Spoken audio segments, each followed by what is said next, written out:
Hello everyone, welcome to टेक्शन math. आज के सेशन में हम पाइथन का एक और मेथड कवर करेंगे जो है ERFC। ERFC फंक्शन क्या करता है, जब भी आपको किसी भी वैल्यू के लिए कॉम्प्लीमेंट्री एरर फंक्शन कैलकुलेट करना होता है तब उस केस में आप इस फंक्शन का यूज़ कर सकते हो। इस फंक्शन को यूज़ करने के लिए हमें सबसे पहले एक मॉड्यूल को इंपोर्ट करना होता है और मॉड्यूल इंपोर्ट करने के बाद में फिर आप थ्रू आउट प्रोग्राम में उस फंक्शन का यूज़ कर सकते हो। तो यहाँ पे मैंने क्या किया, सबसे पहले लाइन नंबर 6 पे एक मॉड्यूल इंपोर्ट किया हमने, इंपोर्ट मैथ मॉड्यूल।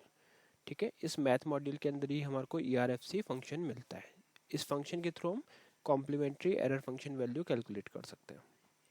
यहाँ पे मैंने एग्जांपल के लिए कुछ सिनेरियोज यहाँ पे नोट डाउन किए हुए हैं। वन बाय वन उन सिनेरियोज को समझेंगे और फिर उनका आउटपुट देखेंगे।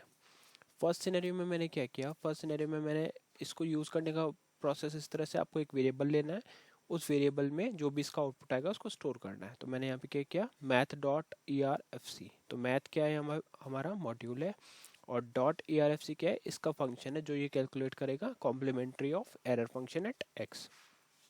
ठीक है, तो पहले इनपुट मैंने क्या प्रोवाइड किया यहाँ पे, जीरो। तो जीरो के लिए जब हम कॉम्प्लीमेंट्री एरर फंक्शन कैलकुलेट करेंगे तो आउटपुट क्या आता है उसको हम इसमें चेक करते हैं। तो यहाँ पे मैंने लिखा टर्मिनल में पाइथन स्पेस session86.py और एंटर हिट कर दिया।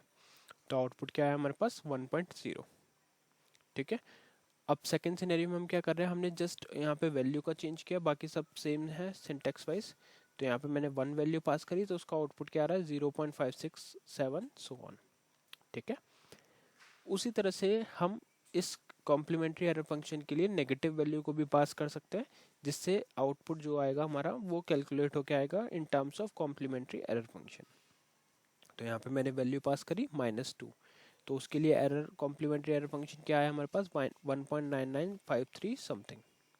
ठीक है, सेम वे में अगर आपके पास कोई डबल डिजिट वैल्यू है, उसके लिए अगर आपको एरर फंक्शन कैलकुलेट करना है तो आप वो भी कर सकते हो। उसकी जो वैल्यू आएगी वो इस तरह से आएगी 2.08। अभी मैंने जैसे यहाँ पे एग्जांपल के लिए 10 पास किया, बट यहाँ पे आप देखोगे यहाँ पे e टू द पावर 45 है, -45 है ना।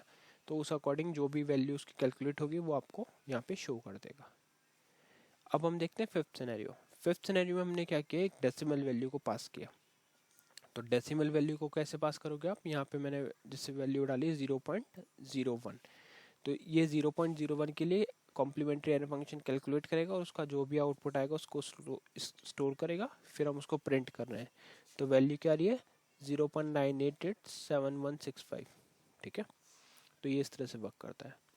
अभी हमने जो डेसिमल वैल्यू पास करी वो थी नॉन जीरो, है ना। अब हम एक जीरो, वो जीरो थी, ये अब हम पास कर रहे हैं नॉन जीरो वैल्यू। तो यहाँ पे मैंने वैल्यू के पास करी 2.5। तो 2.5 के लिए जब कॉम्प्लीमेंट्री एरर फंक्शन हम कैलकुलेट करेंगे तो आउटपुट क्या आएगा, 0.004069 समथिंग। ठीक है, उसी तरह से अगर आपके पास वैल्यू डायरेक्टली, आप किसी पहले डायरेक्टली पास ना करके किसी वेरिएबल के थ्रू पास करना चाहते हो तो आप कर सकते हो। जैसे यहाँ पे मैंने क्या किया, 7 सिनेरियो में एक हम वेरिएबल बना रहे हैं एक्स नेम से। इस वेरिएबल के अंदर हम वैल्यू पास करेंगे।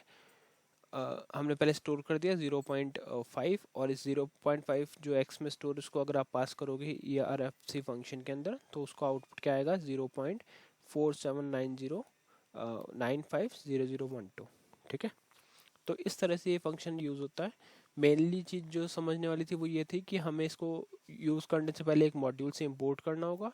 तो पहले मैंने एक मॉड्यूल इंपोर्ट किया जो है मैथ मॉड्यूल, और फिर उस मैथ मॉड्यूल के अंदर जो फंक्शन हम यूज़ कर रहे हैं वो है ERFC, और उसमें जो वैल्यू पास करी वो थी डिफरेंट डिफरेंट टाइप की वैल्यूज, जिसमें नॉन जीरो वैल्यू भी थी, ज़ीरो वैल्यू भी थी, नेगेटिव, पॉजिटिव, डेसिमल, ये सब वैल्यूज़ के साथ में कुछ सिनेरियोज हमने यहाँ पर ट्राई किया।